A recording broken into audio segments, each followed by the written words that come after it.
नमस्कार, healthy kitchen नवाज़ी में आप सभी का स्वागत है। आज मैं आप लोगों के सामने लेकर आई हूँ भिंडी दो प्याज़ा की रेसिपी। तो चलिए देखते हैं भिंडी दो प्याज़ा बनाने के लिए किन किन चीज़ों की आवश्यकता पड़ेगी।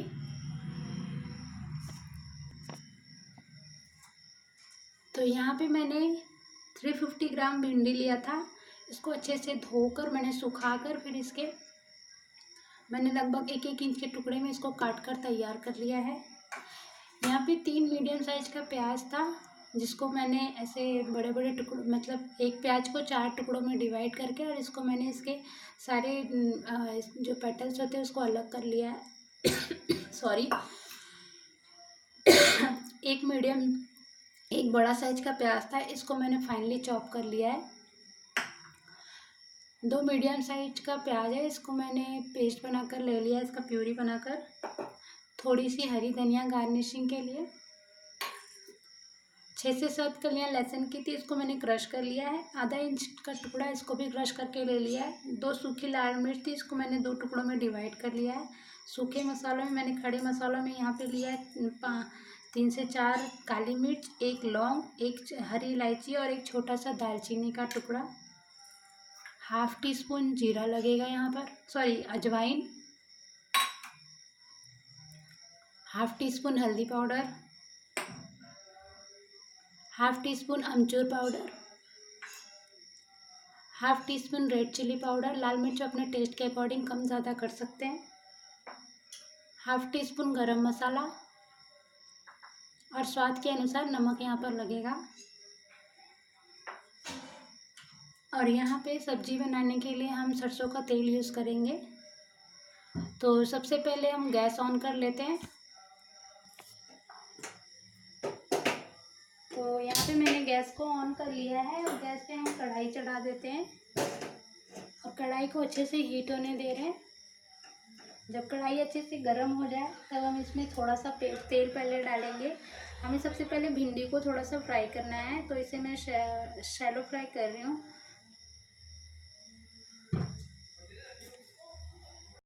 तो पहले तेल को अच्छे से गर्म होने देना है।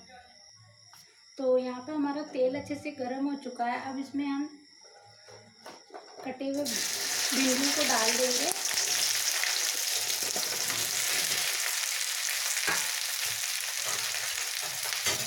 और इसे मीडियम फ्लेम पे हमें कलर चेंज होने तक इसका थोड़ा सा इसे पका लेंगे। हमें आप चाहें तो इसे डीप फ्राई भी कर सकते हैं, बट मैं तेल कम यूज़ करने के चक्कर में इसे मैं शैलो फ्राई कर रही हूँ। तो इसे अब बीच बीच में चलाकर इसका कलर चेंज होने तक इसे अच्छे से पका ले पहले।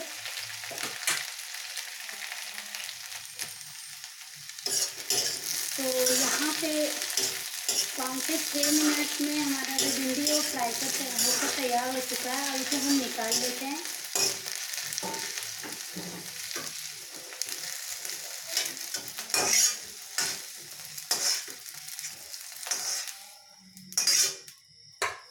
और इसी में हम प्याज को भी फ्राई कर लेंगे।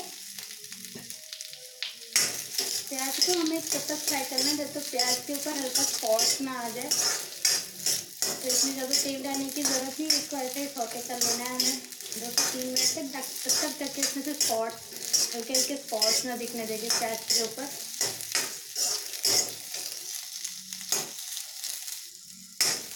तो प्याज को हमने भी 1 से 2 मिनट तक फ्राई कर लिया। इसे हल्के हल्के देखिए अब स्पॉट्स आने लगे हैं, तो इसे हमें इतना ही फ्राई करना था। ऐसे लेयर को अलग करके डालने से सब्जी हमारी देखने में बहुत ही अच्छी लगती है। तो ऐसे हम निकाल लेते हैं, फ्राई हो चुका है। अब देख सकते हैं इससे स्पॉट्स आ चुके हैं, तो इसे मैं निकाल लेती हूँ।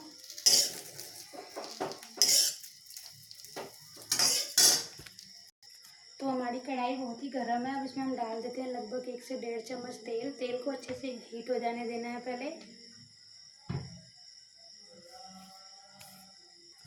तो यहाँ पे हमारा तेल अच्छे से गर्म हो चुका है। इसमें हम डाल देंगे अजवाइन। गैस का फ्लेम एकदम स्लो कर दें और इसमें डालें हरी इलायची, दालचीनी, लौंग और ये काली मिर्च। 1 सेकेंड भुनने के बाद हम इसमें डाल देंगे प्याज।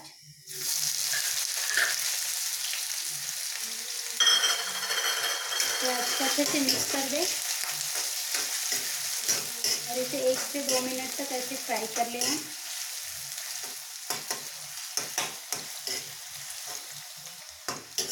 1 से 2 मिनट प्याज को हमने फ्राई कर लिया है। अब इसमें हम सूखे लाल मिर्च डाल देंगे और इसे मिक्स कर देंगे पहले। फिर इसमें अदरक और लहसुन भी डाल देंगे क्रश किए हुए और इसे 1 से 2 मिनट के लिए और फ्राई कर लेंगे। प्याज को हमें ज़्यादा नहीं भूनना है, बस हल्का सा इसको फ्राई करना है।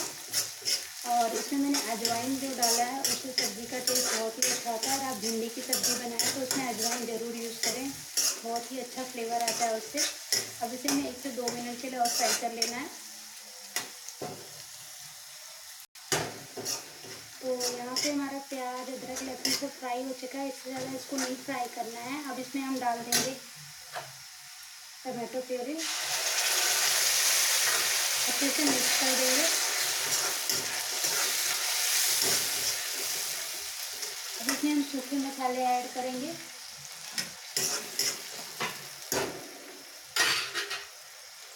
हाफ टी स्पून हल्दी powder, half teaspoon red chilli powder. लाल मिर्च अपने टेस्ट के अकॉर्डिंग कम ज़्यादा कर सकते हैं। और यहाँ पे मैं पहले थोड़ा सा नमक डालती हूँ ताकि हमारा जो टमाटर है जल्दी से गल जाए। और थोड़ा मैं भिंडी पकाते समय यूज़ करूँगी, तो इसे अच्छे से पहले मिक्स कर देते हैं।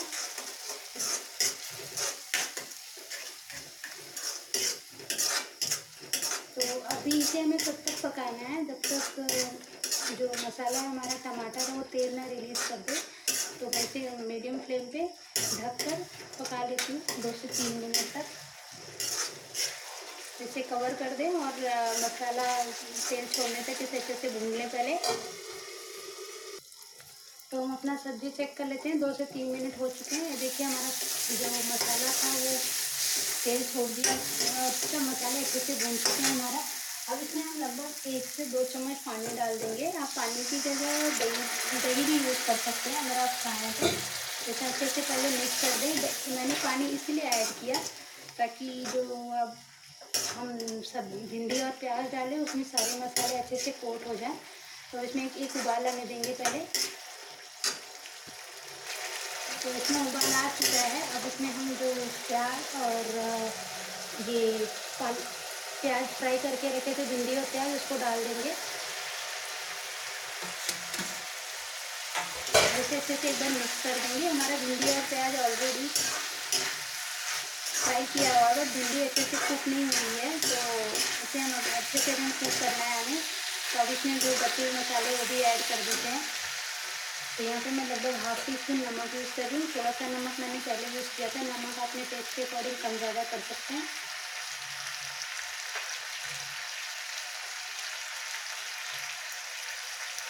हाफ टी स्पून गरम मसाला,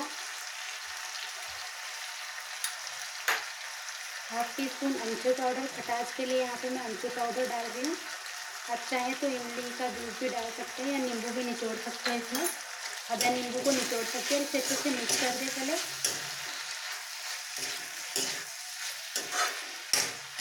अब इसे हमें ढककर तब तक अच्छे से कुक करना है जब तक हमारी भिंडी अच्छे से कुक ना हो जाए और अच्छे से हमारी सब्ज़ी बनकर तैयार ना हो जाए। तो इसे मैं कवर कर देती हूँ और बीच बीच में चला कर इसे मैं अच्छे से पका लूँगी। तो 5 से 6 मिनट हो गए, हमने सब्ज़ी को बीच बीच में चलाकर अच्छे से पका लिया था। ये देखिए हमारी सब्ज़ी बनकर तैयार हो चुकी है। हमारी भिंडी एकदम अच्छे से फ्राई हो चुकी है। आपको मैं दिखा देती हूँ, ये देखिए। तो अब हम इसमें हरी धनिया इसमें छिड़क देते हैं। इसे एक बार अच्छे से मिक्स करके जिसे हम सर्विंग बाउल में निकाल लेंगे।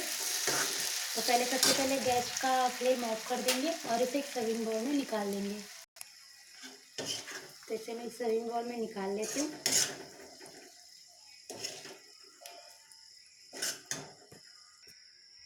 तो लीजिए हमारी भिंडी तो प्याजा बनकर तैयार हो गई है। बहुत ही डिलीशियस बनी है। आप एकदम पार्टी स्टाइल में मैंने इसे बनाया है, तो इसे आप रोटी पराठे या साइड डिश में भी चला सकते हैं। बहुत ही यम्मी लगेगा आपको। इसे आप खाइए, अपनों को भी खिलाइए और अपने अनुभव मुझसे शेयर कीजिए। नमस्कार।